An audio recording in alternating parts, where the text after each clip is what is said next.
I've been multiplying matrices already, but certainly time for me to discuss the rules for matrix multiplication. And the interesting part is the many ways you can do it, and they all give the same answer. And they're all important. So matrix multiplication, and then come inverses. So we mentioned the inverse of a matrix, but that's a big deal. Lots to do about inverses and how to find them. Okay, so I'll begin with how to multiply two matrices. First way. Okay, so suppose I have a matrix A multiplying a matrix B and giving me a result, well, I could call it C, A times B. Okay. So let me just review the rule for this entry. That's the entry in row I and column J. So that's the IJ entry. Right there is CIJ. We always write the row number and then the column number. So maybe I'd take it C34 just to make it specific. So instead of IJ, let me use numbers, C34. So where does that come from, the 3-4 entry? It comes from row 3 here, row 3, and column 4, as you know, column 4. And can I just write down, or can we write down the formula for it? C34 is, if we look at the whole row and the whole column, the quick way for me to say it is row 3 of A. I could use a dot for dot product. I won't often use that, actually. Dot column 4 of B. But this gives us a chance to just use a little matrix notation. What are the entries? What's this first entry in row 3? That number that's sitting right there is A, so it's got two indices, and what are they? 3, 1. So there's an A, 3, 1 there. Now what's the first guy at the top of column 4? So what's sitting up there? B, 1, 4, right. So that this dot product starts with A, 3, 1 times B, 1, 4. And then what's the next? So this is like I'm accumulating this sum. Then comes the next guy, A, 3, 2, second column, times B, 2, 4, second row. So it's B, A, 3, 2, B, 2, 4, and so on. Just practice with indices. Oh, let me even practice with a summation formula. So this is, most of the course I use whole vectors. I very seldom get down to the details of these particular entries, but here we better do it. So it's some kind of a sum, right, of things in row 3, column K, shall I say, times things in row K, column 4. Do you see that that's what we're seeing here? This is K is 1. Here K is 2, on along, so up. So the sum goes all the way along the row and down the column, say 1 to n. So that's what the C34 entry looks like, a sum of A, 3K, B, K4. Just takes a little practice to do that. Okay. And, well, maybe I should say, when are we allowed to multiply these matrices? What are the shapes of these things? The shapes are, if we allow them to be not necessarily square matrices. If they're square, they've got to be the same size. If they're rectangular, they're not the same size. If they're rectangular, this might be, well, I always think of A as m by n. M rows, n columns. So that sum goes to n. Now what's the point? How many rows does B have to have? N. N. The number of rows in B, the number of guys that we meet coming down, has to match the number of ones across. So B will have to be n by something. Whatever. P. So the number of columns here has to match the number of rows there, and then what's the result? What's the shape of the result? What's the shape of C, the output? Well, it's got these same m rows, or it's got m rows, and how many columns? P. M by P. Okay. So there are m times P little numbers in there, entries, and each one looks like that. Okay. So that's the standard rule. That's the way people think of multiplying matrices. I do it too. But I want to talk about other ways to look at that same calculation, looking at whole columns and whole rows. Okay. So can I do A, B, C again? A, B equaling C again, but now tell me about, I'll put it up here. So here goes A again, times B, producing C. And again, this is n by n, this is n by P, and this is m by P. Okay, now I want to look at whole columns. I want to look at the columns of, in fact, here's the second way to multiply matrices. Because I'm going to build on what I know already. How do I multiply a matrix by a column? How do I know how to multiply this matrix by that column. Shall I call that column 1? That tells me column 1 of the answer. The matrix times the first column is that first column. Because none of this stuff entered that part of the answer. The matrix times the second column is the second column of the answer. Do you see what I'm saying? That I could think of multiplying a matrix by a vector, which I already knew how to do, and I can think of just P columns sitting side by side, just like resting next to each other. And I multiply A times each one of those, and I get the P columns of the answer. Do you see, this is quite nice. To be able to think, okay, matrix multiplication works so that I could just think of having several columns, multiplying by A, and getting the columns of the answer. So, like, here's column 1. Shall I call that, shall I call that column 1? And what's going in there is A times column 1.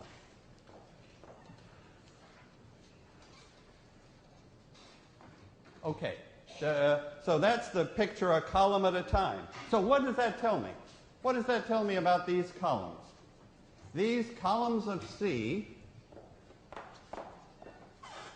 are combinations, because we've seen that before, of columns of A. Every one of these comes from A times this. And A times a vector is a combination of the columns of A. And it makes sense, because the columns of A have length m, and the columns of C have length n. And every column of C is some combination of the columns of A. And it's these numbers in here that tell me what combination it is. Do you see that? That in that answer C, I'm seeing stuff that's combinations of these columns. Now, suppose I look at it, that's two ways now. the third way is look at it by rows. So now let me change to rows. Okay. So now I can think of a row of A multiplying all these rows here and producing a row of the product. So this row takes a combination of these rows, and that's the answer. So these rows of C are combinations of what? Tell me how to finish that. The rows of C, when I have a matrix B, it's got its rows, and I multiply by A. And what does that do? It mixes the rows up. It creates combinations of the rows of B. Thanks. Rows of B. That's what I wanted to see. That this answer, I can see where the pieces are coming from. The rows in the answer are coming as combinations of these rows. The columns in the answer are coming as combinations of those columns. And now that's 3 ways. Now you can say, okay, what's the 4th way? The 4th way, so now we've got like the regular way, the column way, the row way, and what's left? The one that I want to tell you about, well, one way is columns times rows. What happens if I multiply? So this was row times column. It gave a number. Okay, now I want to ask you about column times row. What does, if I multiply a column of A times a row of B, what shape am I ending up with? So if I take a column times a row, that's definitely different from taking a row times a column. So a column of A was, what's the shape of a column of A? M by 1. A column of A is a column. It's got M entries and 1 column. And what's a row of B? It's got 1 row and P columns. So what's the shape? What do I get if I multiply a column by a row? I get a big matrix. I get a full-size matrix. If I multiply a column by a row, I get, shall we just do one? Let me take the column 2, 3, 4 times the row 1, 6. That is that product there. I mean, I'm just following the rules of matrix multiplication. Those rules are just looking like kind of petite, kind of small, because the rows here are so short and the columns there are so short, but they're the same length, 1 entry. So what's the answer? What's the answer if I do 2, 3, 4 times 1, 6? Just for practice. Well, what's the first row of the answer? 212. And the second row of the answer is 318. And the third row of the answer is 424. Actually, I mean, that's a very special matrix there. Very special matrix. What can you tell me about its columns, the columns of that matrix? They're multiples of this guy, right? They're multiples of that one, which follows our rule. We said that the columns of the answer were combinations, but there's only, to take a combination of one guy, it's just a multiple. The rows of the answer, what can you tell me about those 3 rows? They're all multiples of this row. They're all multiples of 1, 6, as we expect. But I'm getting a full-size matrix. And now, just to complete this thought, if I have, now let me write down the fourth way. AB is a sum of columns of A times rows of B. So that, for example, if my matrix was 2, 3, 4, and then had another column, say 7, 8, 9, and my matrix here has, say, started with 1, 6, and then had another column like 0, 0, then here's the fourth way. Okay? I've got 2 columns there, I've got 2 rows there. So the beautiful rule is, seeing the whole thing by columns and rows, is that I can take the first column times the first row and add the second column times the second row.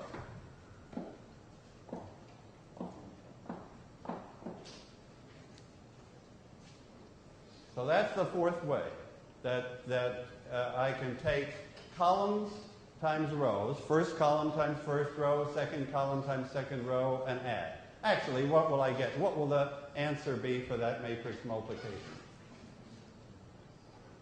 Well, this one is just going to give a 0, so in fact, I'm back to this.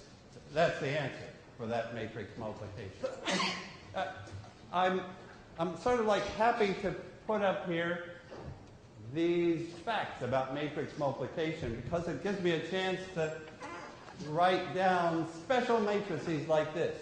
This is a special matrix. All those rows lie on the same line. All those rows lie on the line through 1, 6. If I draw a picture of all these row vectors, they're all the same direction. If I draw a picture of these 2 column vectors, they're in the same direction. Later, I would use this language. Not too much later, either. I would say the row space, which is like all the combinations of the rows, is just a line for this matrix. The row space is the line through the vector 1, 6. All the rows lie on that line. And the column space is also a line. All the columns lie on the line through the vector 2, 3, 4. So this is like a really minimal matrix. And it's because of these ones. Okay, so that's the third way. Now, even, will you take, this is, I want to say one more thing about matrix multiplication while we're on this subject. And it's this. You could also cut the matrix into blocks and do the multiplication by blocks. Yeah, that's actually so useful that I want to mention it.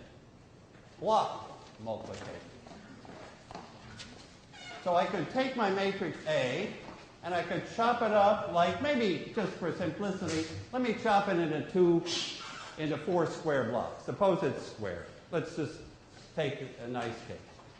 And B, suppose it's square also. Same size. So these sizes don't have to be the same. What they have to do is match properly. Here they certainly will match. So here's the rule for block multiplication. That if this has blocks like A, so maybe A1, A2, A3, A4 are the blocks here, and these blocks are B1, B2, B3, and B4, then the answer I can find block. I can find that block, and if you tell me what's in that block, then I'm going to be quiet about matrix multiplication for the rest of the day. What goes into that block? You see, these matrices might be like 20 by 20 with blocks that are 10 by 10 to take the easy case where all the blocks are the same shape. And the point is that I could multiply those by blocks. And what goes in here? What's that? What's that block in the answer? A1, B1. That's a matrix times a matrix. It's the right size, 10 by 10. Any more? Plus, what else goes in there? A2, B3, right? It's just like block rows times block columns. Nobody, I think, not even Gauss, could see instantly that it works. But somehow, if we check it through, all 5 ways we're doing the same multiplications. So this familiar multiplication is what we're really doing when we do it by columns, by rows, by columns times rows, and by blocks. Okay, I just have to get the rules straight for matrix multiplication. Okay.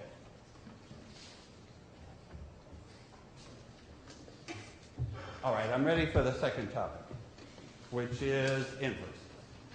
Okay, ready for inverse.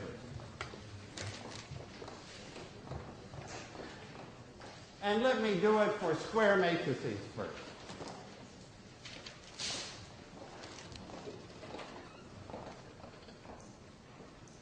Okay, so I've got a square matrix A.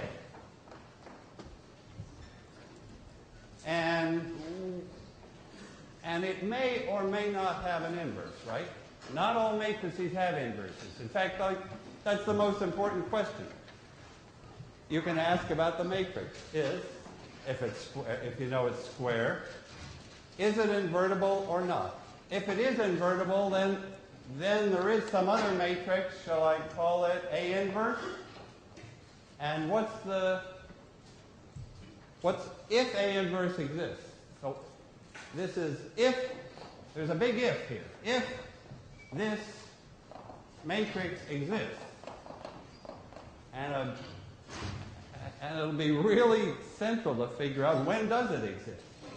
And then if it does exist, how would you find it? But what's the equation here that I haven't that I have to finish now? This matrix, if it exists, multiplies A and produces I. Thanks. The identity. And actually, there's a little more to it. Because normally, I mean, right now that's like a left inverse. It's sitting on the left of A. But an inverse for a square matrix could be on the right as well. So this is true too.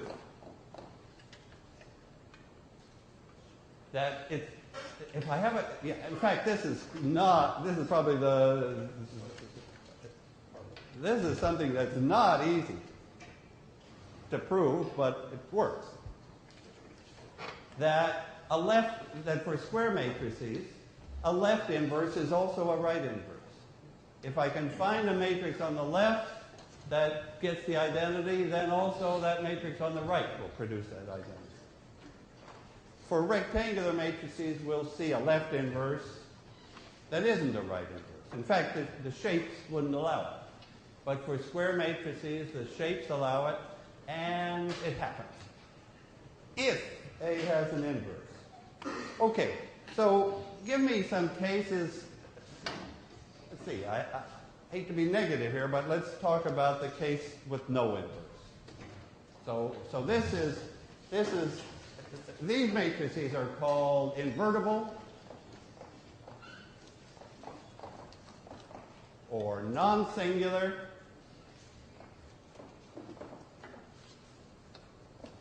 Those are the good ones.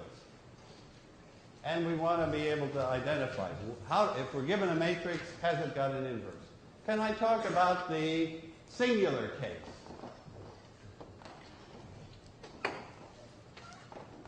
No inverse. All right. Best to start with an example. Tell me an example. Let's get an example up here. Let's make it 2 by 2. of a matrix that has not got an inverse. And let's see why. Let me write one up. No inverse. Let's see why. Let me write up 1, 3, 2, 6.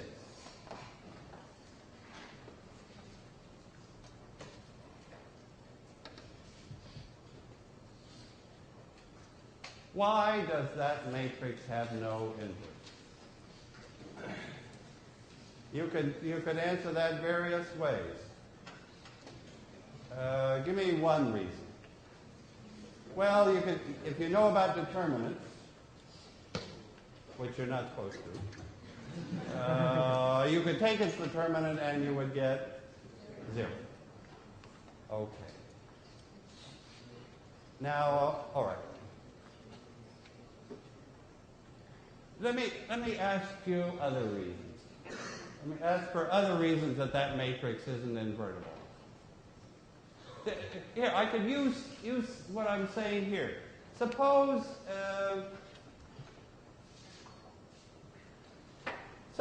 A times some other matrix gave the identity. Why is that not possible?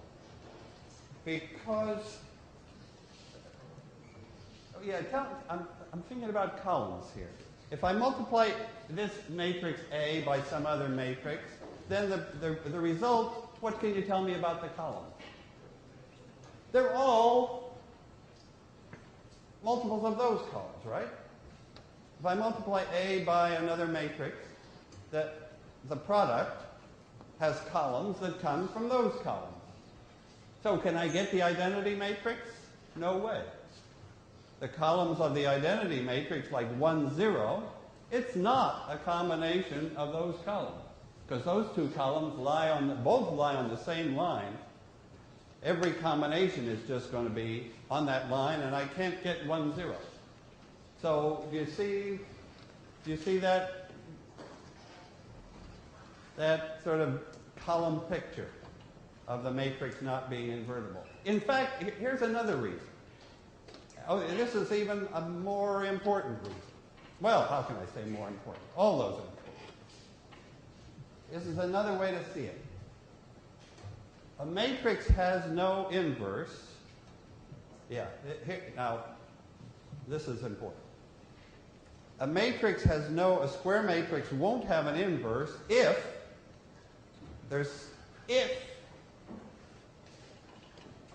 no inverse, because I can find an x, a vector x, with A times x giving 0. This is the reason I like best. That matrix won't have an inverse. Let me change I to U. So tell me a vector x that solves AX equals 0. I mean, this is like the key equation. In mathematics, all the key equations have 0 on the right-hand side. So what's the x? Tell me an x here. So now I'm going to slip in the x that you tell me, and I'm going to get 0. What x would do that job? 3 and negative 1? Is that the one you picked, or? Yeah. Or another. Well, if you pick 0 and 0, I'm not so excited, right? Because that would always work. So it's really the fact that this vector isn't 0 is important. It's a non-zero vector, and 3, negative 1 would do it. That just says 3 of this column minus 1 of that column is the 0 column. Okay. So now I know that A couldn't be invertible. What's the reasoning? If AX is 0, suppose I multiplied by A inverse. Yeah. Here's the reason. This is why this spells disaster for an inverse. A matrix can't have an inverse if some combination of the columns gives nothing. because I could take AX equals 0, I could multiply by A inverse, and what would I discover? Suppose I take that equation and I multiply by, if A inverse existed, which of course I'm going to come to the conclusion it can't. Because if it existed, if there was an A inverse to this dopey matrix, I would multiply that equation by that inverse and I would discover X is 0. If I multiply A by A inverse on the left, I get X. If I multiply by A inverse on the right, I get 0. So I would discover X was 0. But X is not 0. This guy wasn't 0. There it is. 3 minus 1. So, conclusion. Only it take us some time to really work with that conclusion. Our conclusion will be that non-invertible matrices, singular matrices, some combination of their columns gives a 0 column. They take some vector x into 0, and there's no way A inverse can recover it. Right? That's what this equation says. This equation says I take this vector x, and multiplying by A gives 0. But then, when I multiply by A inverse, I can never escape from 0. So there couldn't be an A inverse.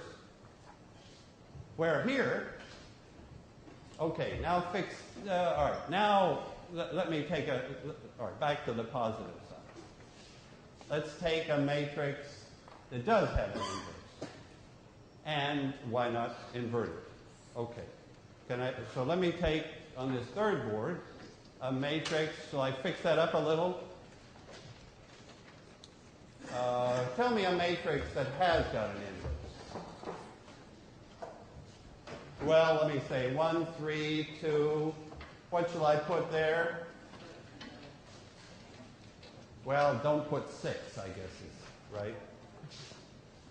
Do you want any favorites here? 1?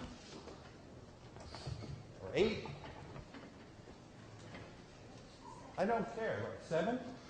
7. Okay. 7 is a lucky one. All right. 7. Okay. Okay. So now what's our idea? We believe that this matrix is invertible. Those who like determinants have quickly taken its determinant and found it wasn't 0. Those who like columns, and probably that department is not totally popular yet, but those who like columns will look at those two columns and say, hey, they point in different directions,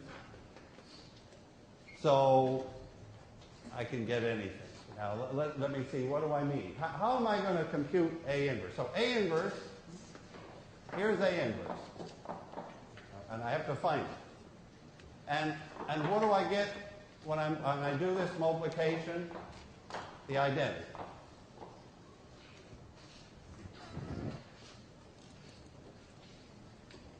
You know, forgive me for taking 2 by 2s, but it's good to keep the computations manageable and let the ideas come out. Okay, now what's the idea I want? I'm looking for this matrix A inverse. How am I going to find it? Right now, it's I've got 4 numbers to find it. I'm going to look at the first column. Let me take this first column, A, B. What's up there? What equation, tell me this, what equation does the first column satisfy? The first column satisfies A times that column is 1, 0. The first column of the answer.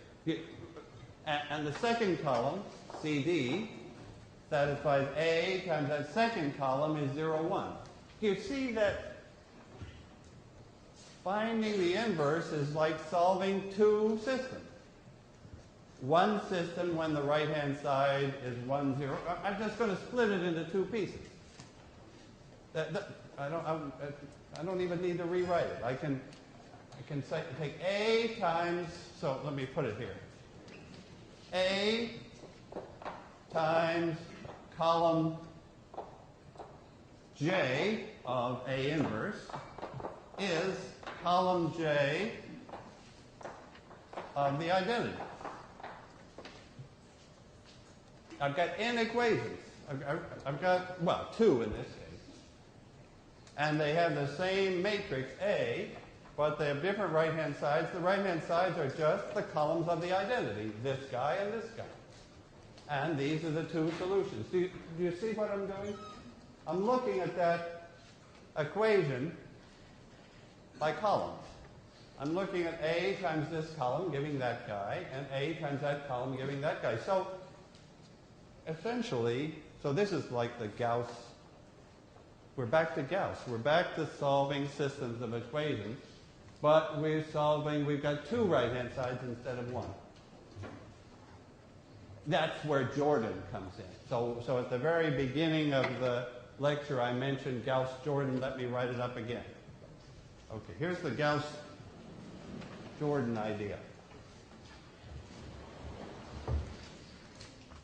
Gauss Jordan.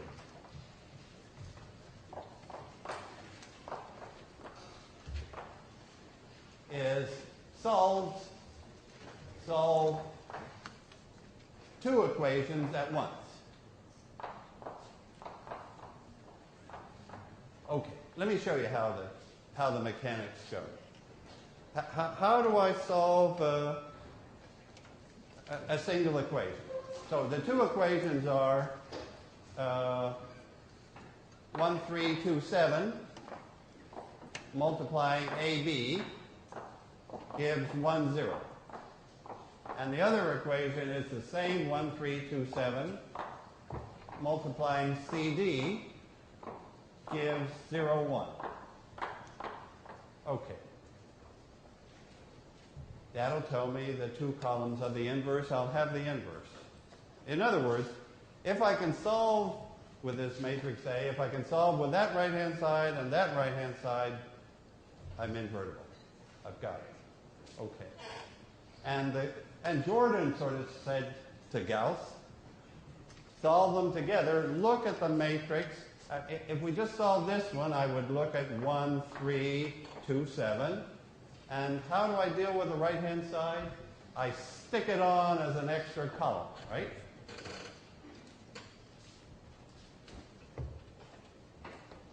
You remember that's this augmented matrix. That's the matrix when I'm watching the right-hand side at the same time, doing the same thing to the right side that I do to the left. So I just carry it along as an extra column. Now I'm going to carry along 2 extra columns.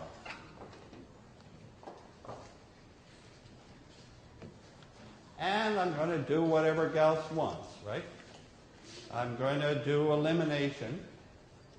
I'm going to get this to be simple, and this thing will turn into the inverse. This is what's coming. I'm going to do elimination steps to make this into the identity, and lo and behold, the inverse will show up here. Okay, let's do it. Okay, so what are the elimination steps? So you see that here's my matrix A, and here's the identity, like stuck on, augmented on. I'm sorry, Yeah. was the 2 and 3 supposed to be switched? Did I? Oh, no, they weren't supposed to be switched. Sorry, thanks. Okay, thank you very much. And I've got them right. Okay, thanks. Okay, so let's do elimination. All right, it's going to be simple, right? So I take 2 of this row away from this row. So this row stays the same. And 2 of those come away from this. That leaves me with a 0 and a 1. And 2 of these away from this. Is that what you're getting? After 1 elimination step, let me sort of separate the left half from the right half. So 2 of that first row got subtracted from the second row. Now this is in upper triangular form. Gauss would quit, but Jordan says keep going. Use elimination upwards. Subtract a multiple of equation 2 from equation 1 to get rid of the 3. So let's go the whole way. So now I'm going to, this guy is fine.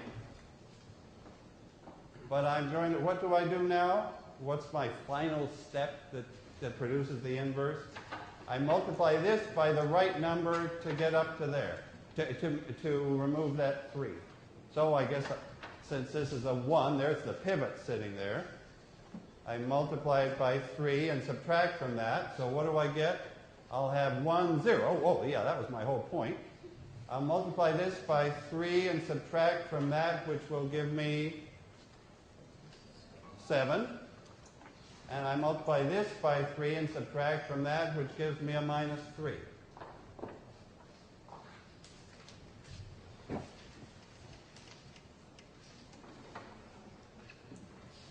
And what's my hope, belief? Here I started with A and the identity, and I ended up with the identity and who? That better be A inverse. That's the Gauss Jordan idea. Start with this long matrix, double length AI. Eliminate until this part is down to I. Then this one must be, for some reason, and we got to find the reason, must be A inverse. Shall I just check that it works? Let me just check that. Can I multiply this matrix, this part times A? I'll carry A over here and just do that multiplication. You'll see I'll do it the old-fashioned way. 7 minus 6 is a 1. 21 minus 21 is a 0. Minus 2 plus 2 is a 0. Minus 6 plus 7 is a 1. Check. So that is the inverse. That's the Gauss Jordan idea. So one of the homework problems, or more than one, for Wednesday, will ask you to go through those steps. I think you just got to go through Gauss Jordan a couple of times. But so I like, yeah,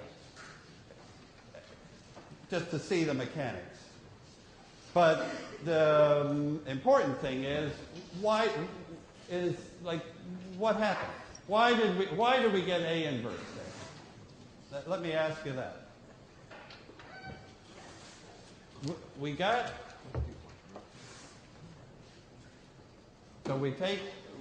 do row reduction, we do elimination on this long matrix AI until the first half is I. Then the second half is A inverse. Well, how do I see that? Let me put up here how I see that.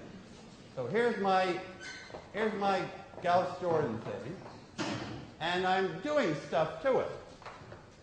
So a whole lot of E's. Remember, those are those elimination matrices. Those are the things that we figured out last time. Yes, that's what an elimination step is. It's in matrix form. I'm multiplying by some E's. And the result, so I'm multiplying by a whole bunch of E's. So I get can I call the overall matrix E? That's the elimination matrix, the product of all those little pieces. What do I mean by little pieces? Well, there was an elimination matrix that subtracted 2 of that away from that. Then there was an elimination matrix that subtracted 3 of that away from that. I guess in this case that was all. So there were just 2 E's in this case. One that did this step and one that did this step, and together they give me an E that does both steps. And the net result was to get an I here. And you can tell me what that has to be. This is like the picture of what happened. If E multiplied A, whatever that E is, we never figured it out in this way. But whatever that E times E times A is, What's E times A? It's I. That E, whatever the heck it was, multiplied A and produced I. So E must be, EA equaling I tells us what E is. Namely, it's the inverse of A. Great. And therefore, when the second half, when E multiplies I, it's E, but that's A inverse. You see the picture looking that way? E times A is the identity. It tells us what E has to be. It has to be the inverse. And therefore, on the right-hand side, where we just smartly tucked on the identity, it's turning in, step by step, it's turning into A inverse. There is the statement of Gauss Jordan elimination. That's how you find the inverse. We can look at it as elimination, as solving n equations at the same time. And tacking on n columns, solving those equations, and up shows the n columns of A inverse. Okay, thanks. See you on Wednesday.